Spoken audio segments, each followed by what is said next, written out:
Olá a todos, eu sou o professor Olavo e hoje, em uma das últimas aulas aqui, que eu vou gravar com meus estudantes, vou falar sobre entropia e a segunda lei da termodinâmica. Mais especificamente, eu vou falar sobre processos irreversíveis, falar sobre a variação de entropia, a segunda lei da termodinâmica, passar para máquinas térmicas, refrigeradores, eficientes dessas máquinas, né, e terminar com uma visão estatística da entropia, após a vinheta.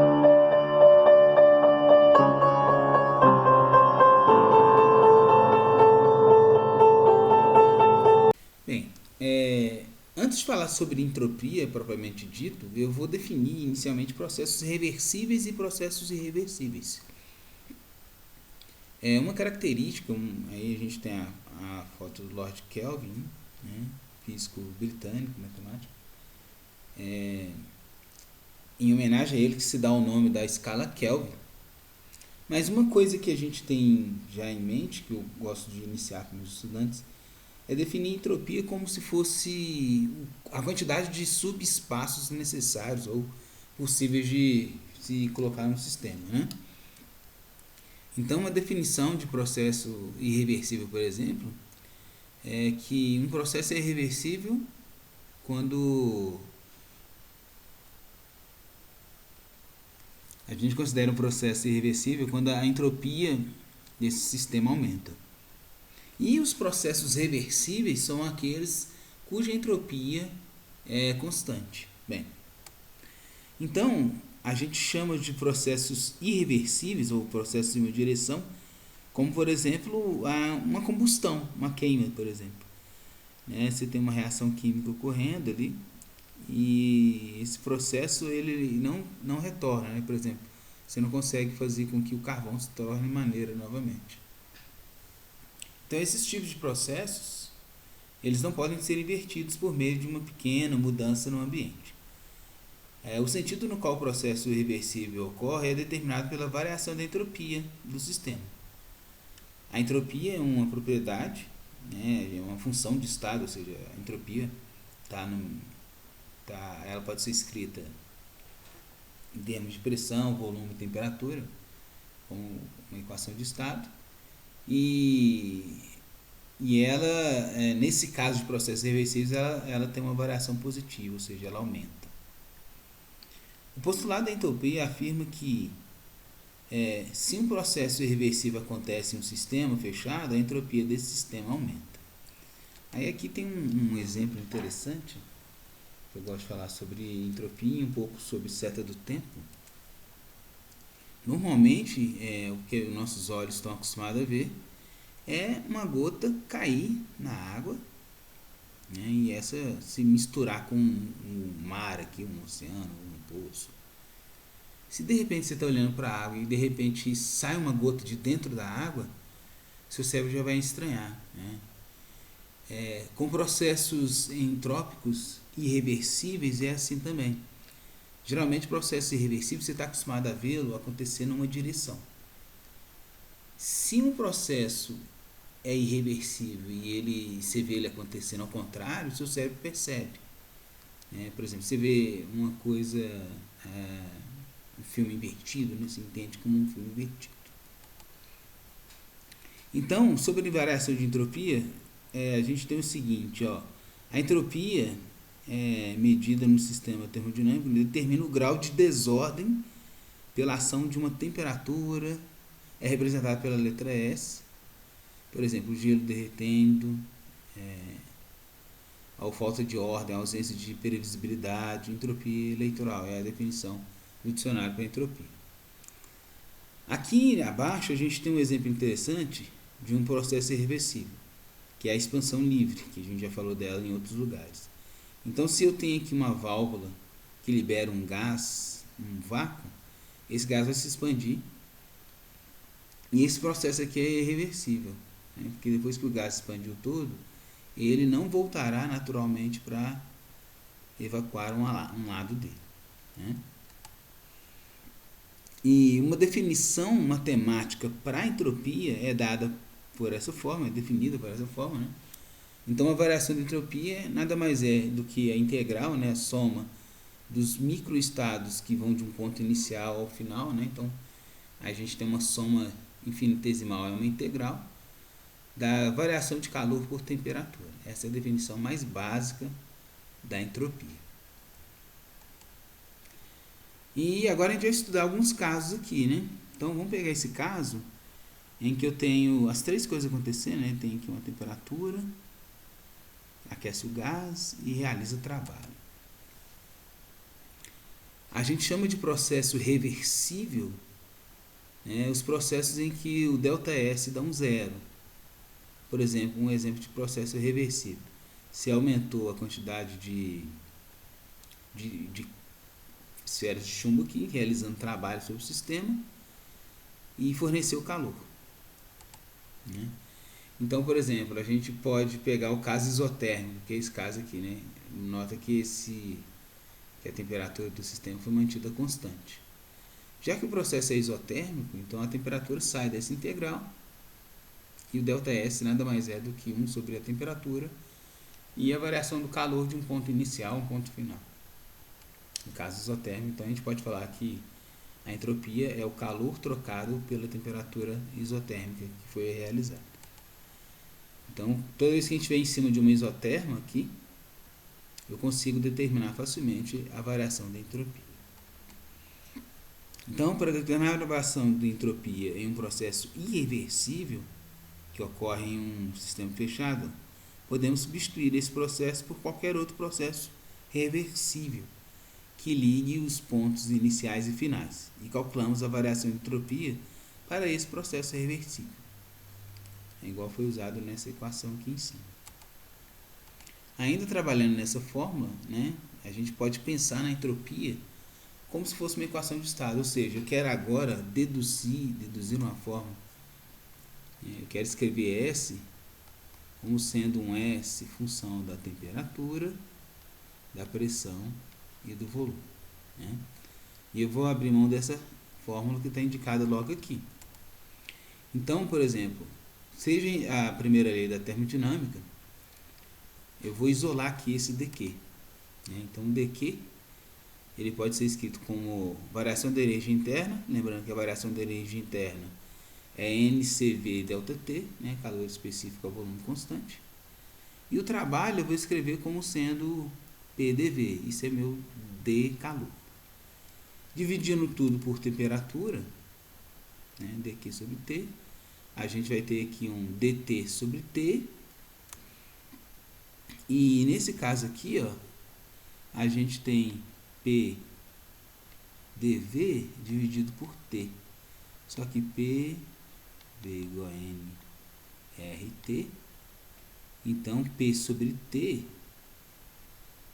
né, é nada mais é do que NR sobre V. Então, por isso que escreveu aqui P dV, dV sobre NR dividido por V. Agora é só fazer uma integral em todos os termos, né? Eu vou integrar de um estado inicial a um final.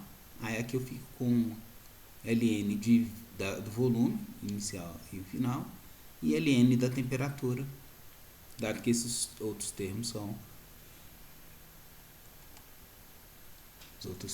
constantes. Então a gente chega aqui com essa variação de entropia.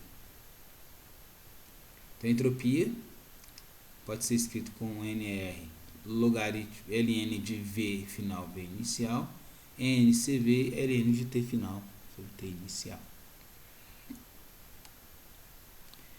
E agora a gente consegue enunciar a segunda lei da termodinâmica, né? E ela é a seguinte: nota que se o processo for reversível, o ΔS é zero.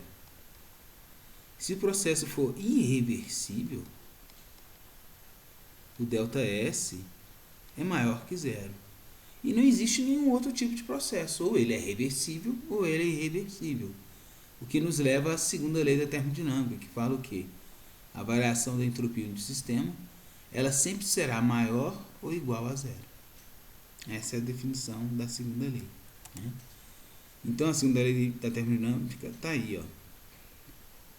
É uma lei de extensão do postulado da entropia, afirma que o seguinte: se um processo ocorre no sistema fechado, a entropia do sistema aumenta para processos irreversíveis, ou permanece constante para processos reversíveis. A entropia nunca diminui em um sistema fechado, né?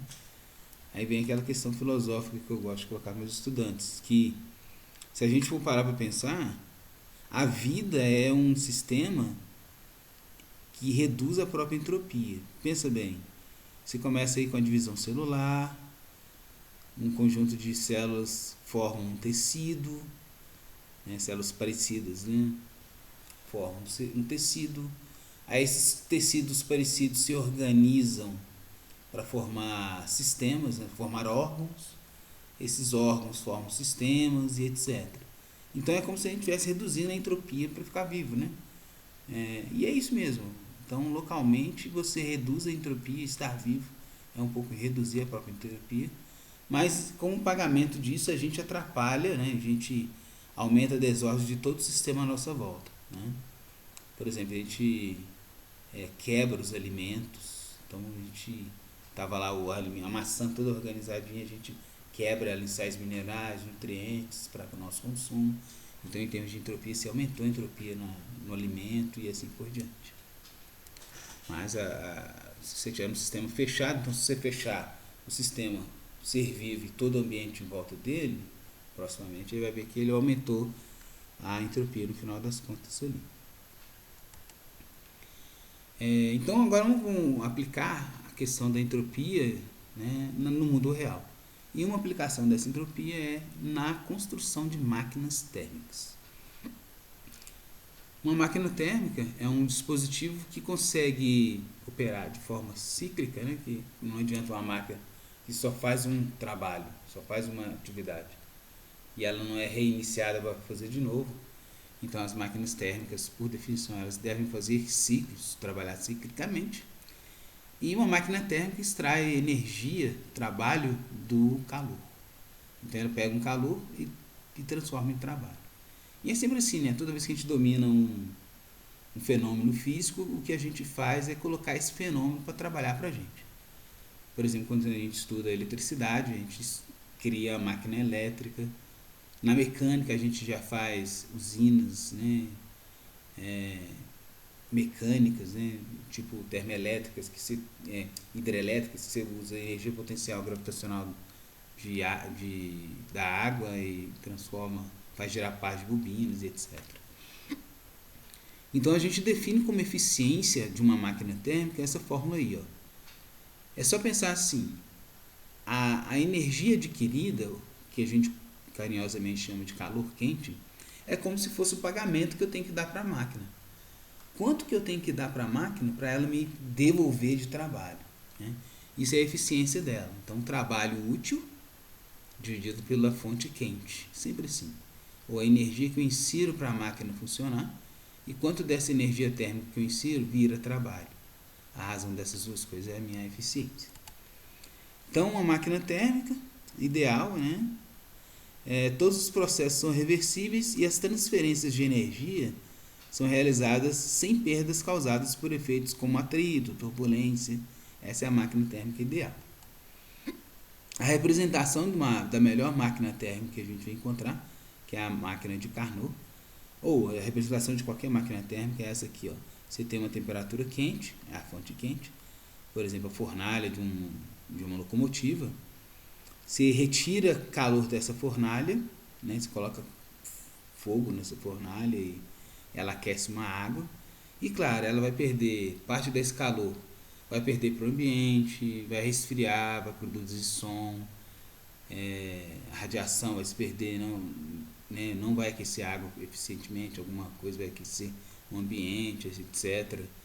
A queima do carvão não é 100% também, o carvão vira um pouco de cinzas, ou a parte que não queima. Isso tudo é perdido e a gente chama essa perda de fonte fria.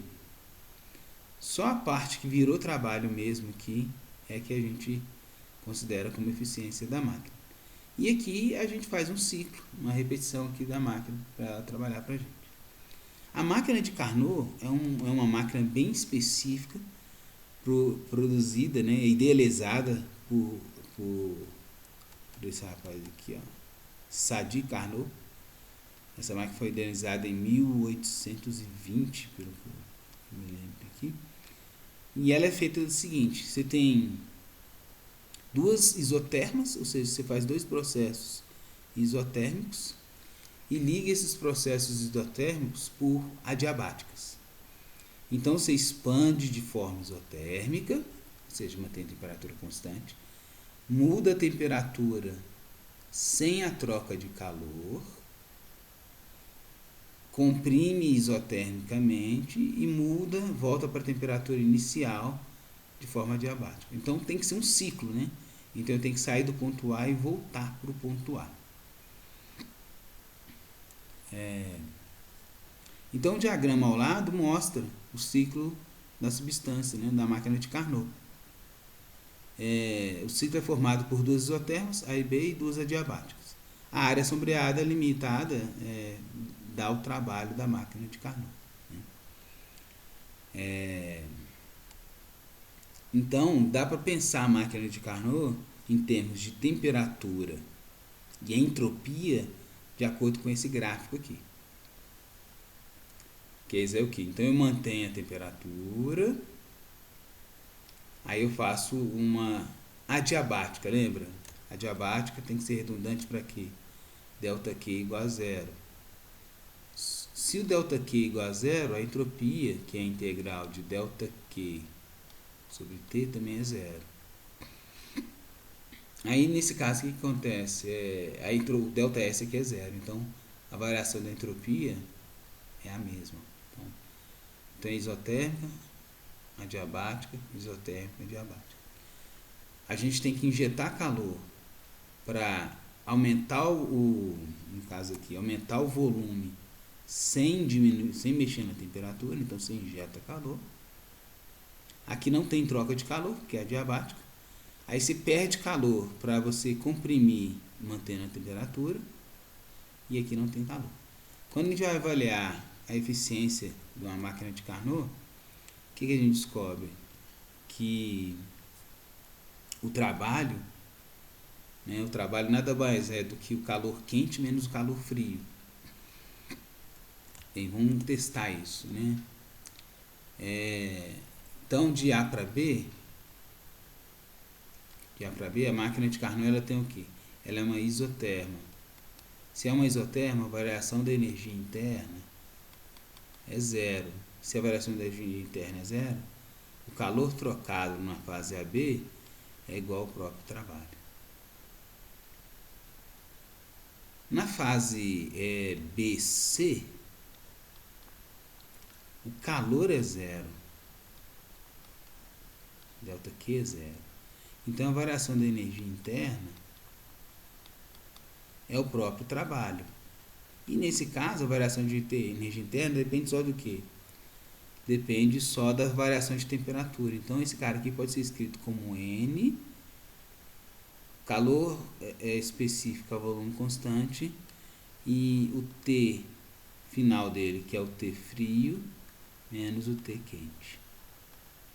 Isso na fase BC. Na fase CD,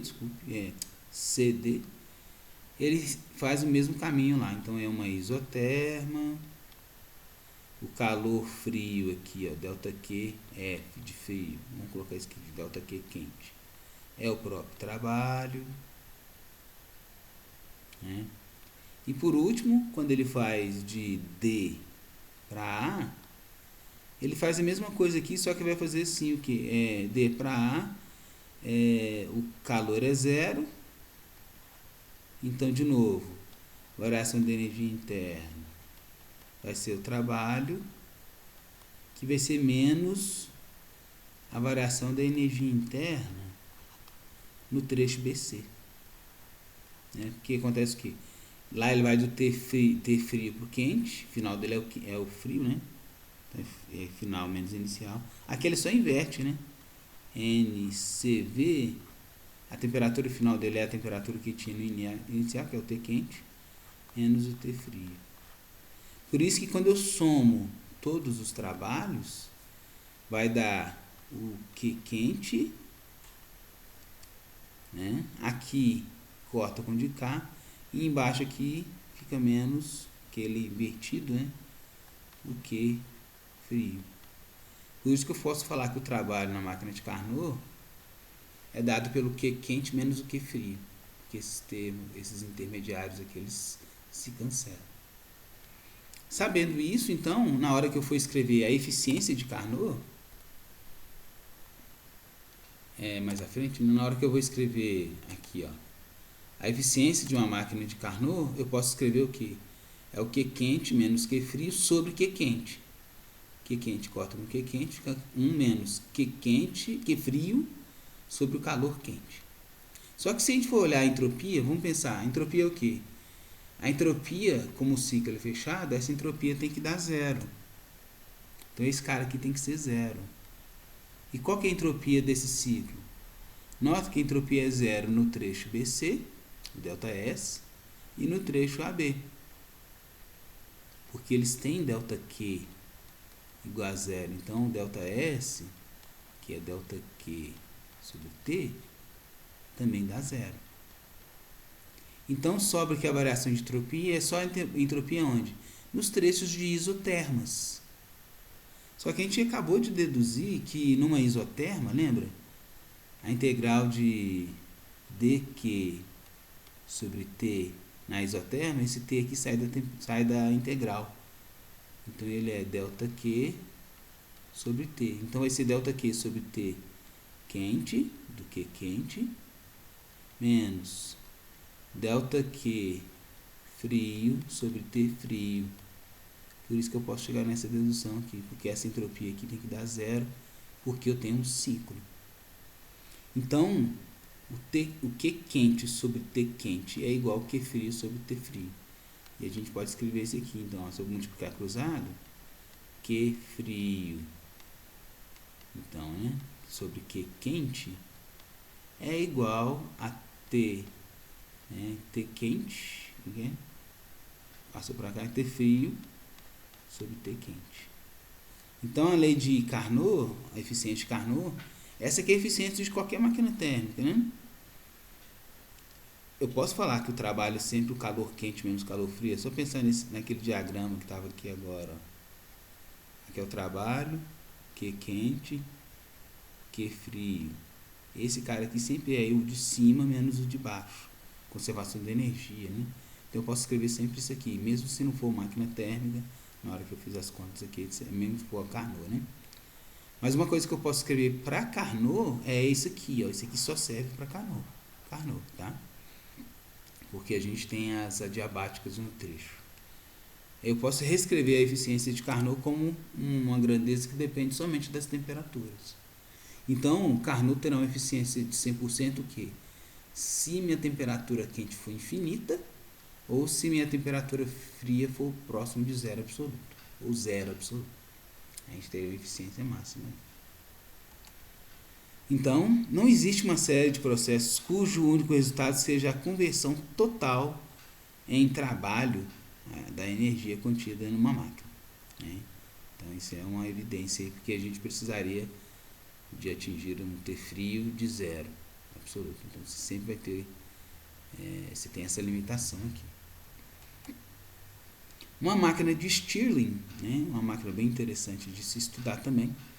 Ela é interessante porque ela insere dois trechos cujo trabalho é zero. Então o ciclo dela também funciona entre duas isotermas.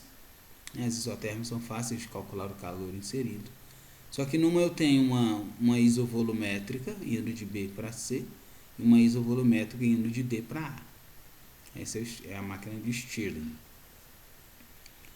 Aí só para a gente fazer umas continhas aqui, ó, a eficiência da máquina térmica de Stirling é um pouco diferente. Qual que é o problema dela? Lembra que a eficiência de uma máquina térmica é trabalho sobre calor quente, né? Módulo aqui dessas grandezas. O caso aqui que calor quente é o calor que você injeta na máquina. E você injeta na máquina calor tanto na fase isovolumétrica aqui, lembra? O trabalho é zero. Mas o calor está relacionado com a energia interna. No caso, eu estou passando de uma temperatura T quente para T fria aqui. Então tem calor aqui.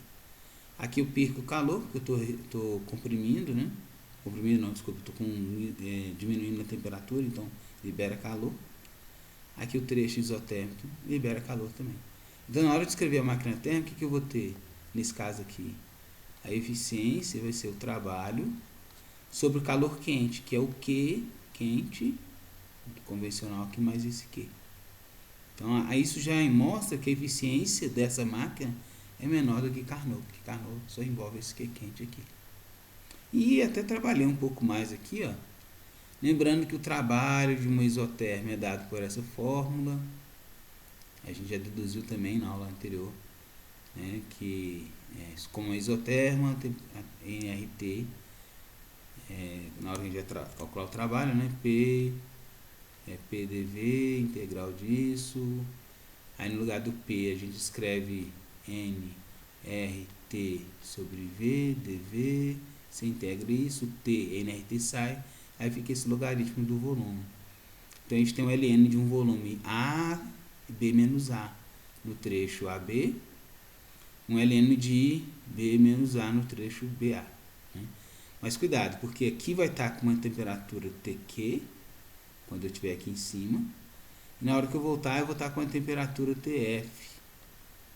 Por isso que eu não posso cancelar por isso que a gente tem essa área desse trabalho aqui, porque as temperaturas aqui são diferentes, apesar do volume serem iguais. Tá? Aí o que eu fiz aqui foi trabalhar um pouco mais essas equações para vocês. Então, o que é o meu Q quente? O Q quente é nRT de A para B. Então, nRT, no lugar do nRT, PA, ln de VB sobre VB. O Q frio, nRT. Então aqui, ó, PC, VC, que está aqui embaixo, ln de V, VC, VC, VD. Então vou substituir na próxima aqui. Dividido por Q quente, repete o de cima, mais esse calor aqui, que é o calor de uma isovolumétrica. Aí, já fiz algumas substituições aqui, nota que no PAVA já coloquei nRTQ, aqui PC, VC, nRTF, que é a temperatura fria. Aqui até dava para mudar de A e B, mas não faz, fica tudo em termos de A e B, aqui fica B e A, na verdade. Né? E no lugar do calor, já substituí que esse calor é a variação da energia interna. Então a variação da energia interna é NCV, esqueci de pôr o N aqui, né? Mas eu posso considerar tudo como sendo um só, o N igual a 1, né?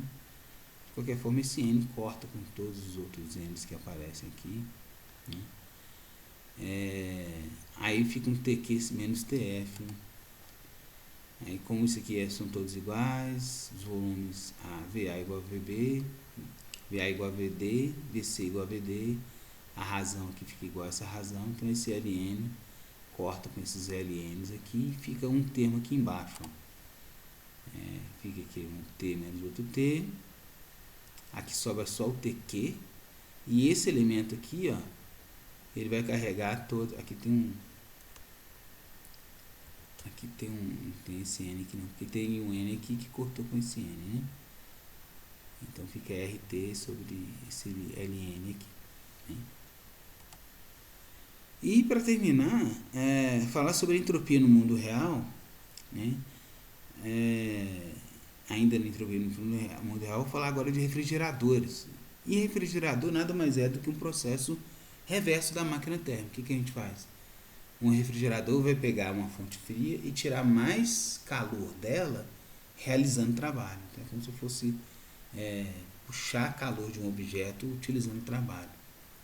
Então, ó, um refrigerador ideal, todos os processos são reversíveis, as transformações de energia são realizadas sem perdas para o ambiente e por efeito de atrito, turbulência ou coisa do tipo.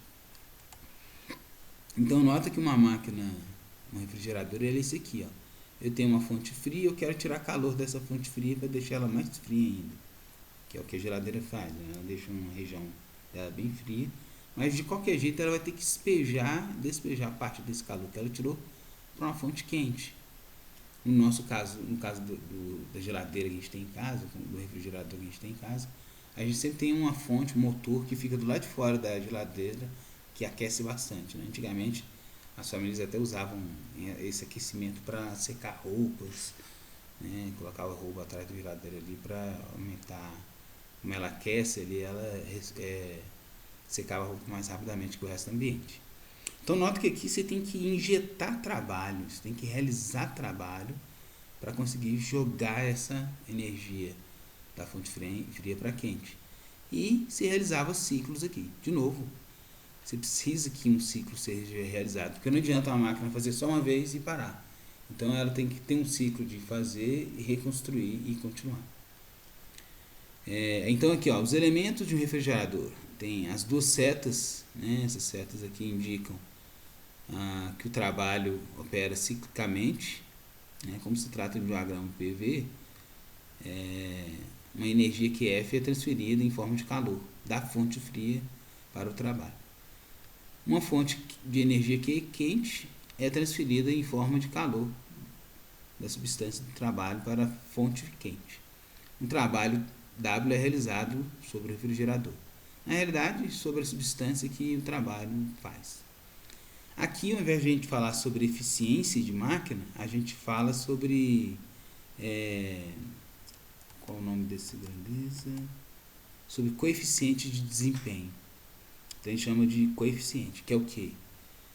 O que eu pago para a máquina, lembra? Sempre eu penso, eu vou pagar o que para a máquina? Nesse caso aqui, a gente está injetando na máquina trabalho. Quão frio eu deixei meu ambiente? Então, o coeficiente de desempenho de uma máquina, de um refrigerador, é sempre isso. O quão frio eu consegui e quanto de trabalho que eu tive que realizar para isso. Tive que entregar para a máquina. Então, o desempenho é dado por Q frio sobre trabalho. E de novo, ó, esse trabalho ele é o quê? Ele é o Q quente menos o Q frio. Então, no lugar de trabalho, eu sempre posso escrever Q quente menos Q frio. Aí, de novo, se eu pensar em uma máquina de Carnot, o que eu tenho na máquina de Carnot? As mesmas características que eu tinha antes. Que a entropia é zero, Q quente sobre T quente é igual a T frio sobre T frio. Aí eu posso dividir tudo aqui, ó. Eu posso dividir tudo por... Ctrl C aqui. Eu posso chegar aqui, ó, nesse cara aqui, dividir tudo por Q frio, né? Aqui, ó. Aqui vai virar Q frio, Q frio, Q frio. Aí como Q quente sobre Q frio é T, então aqui, ó, vai virar uma coisa assim. A eficiência de Carnot é igual a 1 sobre Q quente sobre Q frio menos 1, ou seja, esse K de Carnot vai ser 1 sobre T quente sobre T frio menos 1. Aí você multiplica tudo por T frio de novo, fica T frio sobre T quente menos T frio. Então Carnot fica com essa formato aqui, ou seja, um refrigerador de Carnot, que é a mesma coisa da máquina de Carnot, só que funcionando no ciclo inverso, né? Então o refrigerador de Carnot, ele é esse aqui, ó. Você só inverte o sinal das setas, para cima, para baixo, para baixo. Mas é o mesmo ciclo, ok? Então, assim, é comum quando você constrói uma máquina térmica, perguntar assim, sua máquina térmica, ela tem qual eficiência de Carnot? Significa o quê? Você tem uma eficiência da sua máquina, que funciona entre uma temperatura quente e uma temperatura fria. Aí é comum os problemas perguntarem assim, caso as temperaturas caso a sua máquina fosse de Carnot, qual seria a eficiência dela? E aqui a mesma coisa, qual seria o desempenho de sua máquina se ela fosse Carnot? Mas se ela fosse Carnot, você só substituiria temperaturas quentes e frias. E uma proposta aqui, ó, uma máquina X, isso aí foi tipo uma alegação de um inventor, né? Um inventor chega e fala assim, eu tenho uma máquina X que alimenta um refrigerador de Carnot. B, esse inventor alega que a máquina X é mais eficiente do que a máquina de Carnot.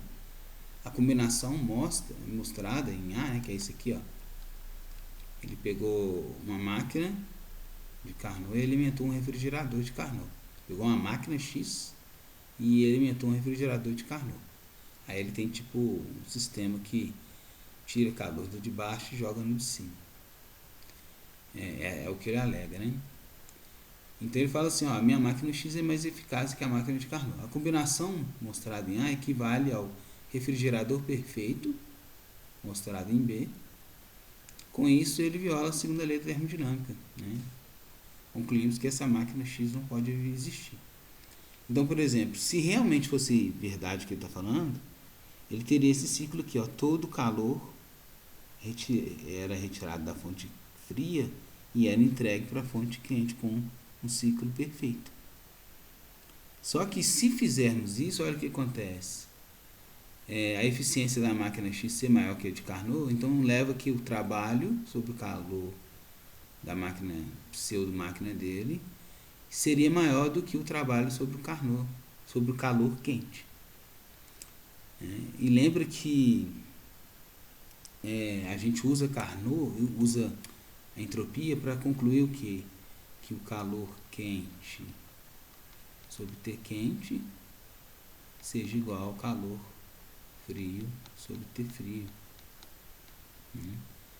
E nesse caso aqui, ó, ele vai ter um lado maior que o outro, rompendo com a segunda lei termodinâmica, da entropia ser maior ou igual a zero. Para isso ser verdade, ele teria que o calor frio ter uma entropia menor, né? Tem uma entropia diferente de menor que zero, né? E para acabar, uma visão estatística da entropia pode ser dada o seguinte: lembra que eu falei um pouquinho sobre estados de ocupação? Uma maneira interessante de se ver a entropia é utilizando essa capacidade de subestados do sistema. Então ele fala assim, a entropia de um sistema pode ser definida em termos de possíveis distribuições de suas moléculas. No caso de molécula igual, a cada distribuição possui um número chamado de microestados. Todos os microestados equivalentes são agrupados em uma configuração do sistema. O número de microestados de um sistema, em uma configuração, é a multiplicidade W. E essa multiplicidade, sistema com N moléculas, é dado pelo fatorial mesmo. É simples, é pensar assim. Vamos supor que eu tenho inicialmente um auditório, eu até fiz esse exemplo em aula, um auditório com 145 lugares. E 10 pessoas vão ocupar esse auditório.